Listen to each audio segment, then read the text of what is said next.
एक उत्तर तो यह है कि मैं इसलिए लिखता हूँ कि स्वयं जानना चाहता हूँ कि क्यों लिखता हूँ। लिखे बिना इस प्रश्न का उत्तर नहीं मिल सकता है। वास्तव में सच्चा उत्तर यही है। लिखकर ही लेखक उस आभ्यंतर विवशता को पहचानता है। विवेक कुमार श्रीवास्तव के चैनल में आप सभी का स्वागत है। इस वीडियो को देखने के साथ साथ हमारे चैनल को सब्सक्राइब करें और बेल आइकन दबाएं। धन्यवाद। परिचय।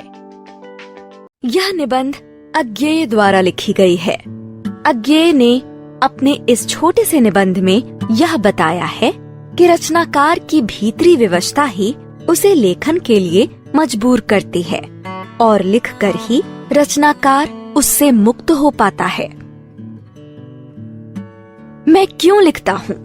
यह प्रश्न बड़ा सरल जान पड़ता है, पर बड़ा कठिन भी है, क्योंकि इसका सच्चा उत्तर लेखक के आंतरिक जीवन के स्तरों से संबंध रखता है।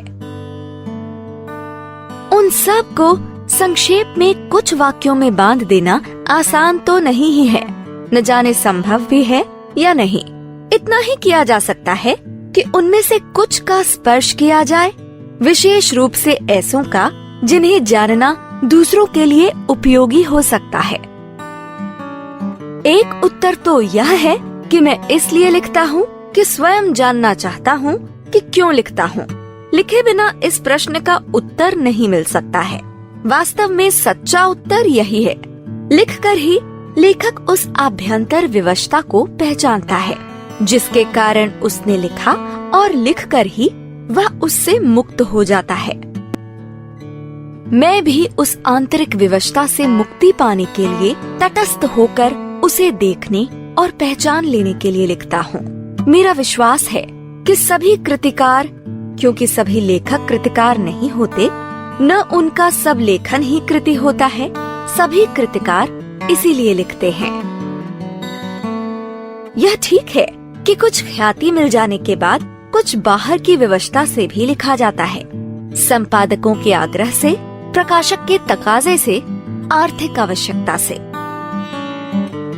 पर एक तो कृतिकार हमेशा अपने सम्मुख ईमानदारी से यह भेद बनाए रखता है कि कौन सी कृति भीतरी प्रेरणा का फल है, कौन सा लेखन बाहरी दबाव का। दूसरे यह भी होता है कि बाहर का दबाव वास्तव में दबाव नहीं रहता, वह मानो भीतरी उन्मेष का निमित्ती बन जाता है। यहाँ पर कृतिकार के स्वभाव और आत्मानुशासन का महत्व बहुत होता है। कुछ ऐसे आलसी जीव होते हैं कि बिना इस बाहरी दबाव के लिख ही नहीं पाते। इसी के सहारे उनके भीतर की विवशता स्पष्ट होती है। यह कुछ वैसा ही है जैसे प्रातः काल नींद खुल जाने पर कोई बिछौने पर तब तक पड़ा रहे जब तक घड़ी का अलार्म न बज जाए। इस प्रकार वास्तव में कृतिकार बाहर के दबाव के प्रति समर्पित नहीं हो जाता है, उसे केवल एक सहायक यंत्र की तरह काम में लाता है, जिससे भौतिक यथार्थ के साथ उसका संबंध बना रहे। मुझे इस सहारे की जरूरत नहीं पड़ती, लेकिन कभी उससे बाधा भी नहीं होती।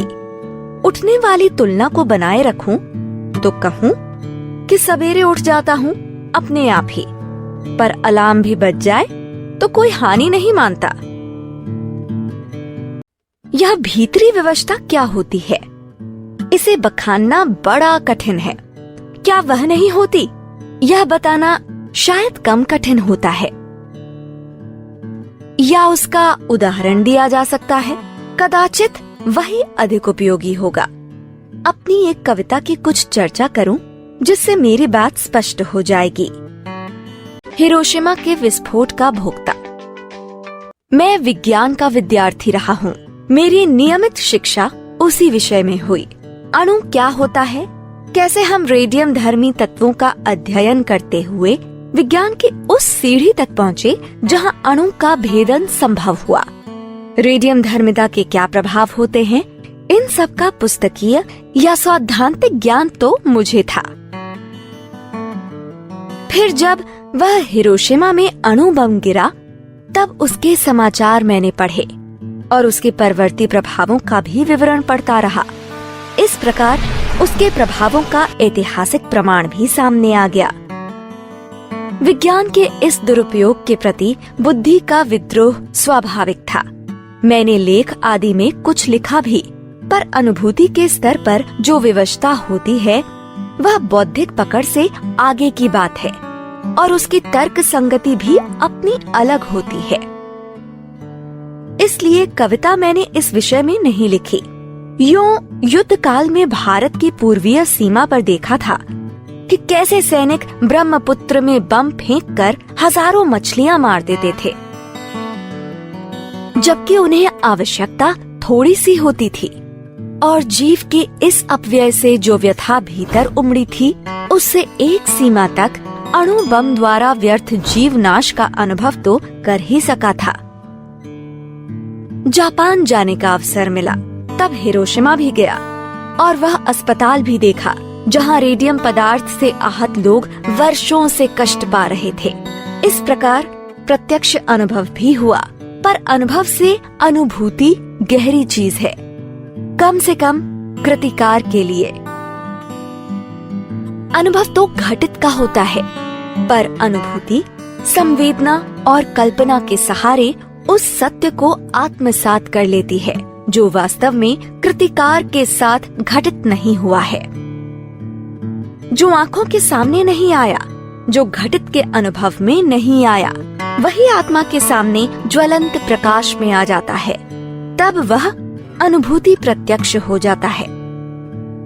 तो हिरोशिमा में देखकर भी तत्काल कुछ लिखा नहीं, क्योंकि इसकी अनुभूति प्रत्यक्ष की कसर थी। फिर एक दिन वहीं सड़क पर घूमते हुए देखा कि एक जले हुए पत्थर पर एक लंबी उजली छाया है। विस्फोट के समय कोई वहाँ खड़ा रहा होगा और विस्फोट से बिखरे हुए रेडियम धर्मी पदार्थ की किरणें उसमें रुद्ध हो गई होंगी। जो आसपास से आगे बढ़ गईं, उन्होंने पत्थर को झुलसा दिया। जो उस व्यक्ति पर अटकी, उन्होंने उसे भाप बनाकर उड़ा दिया होगा। इस प्रकार समूची ट्रेजेडी जैसे पत्थर पर लिखी गई।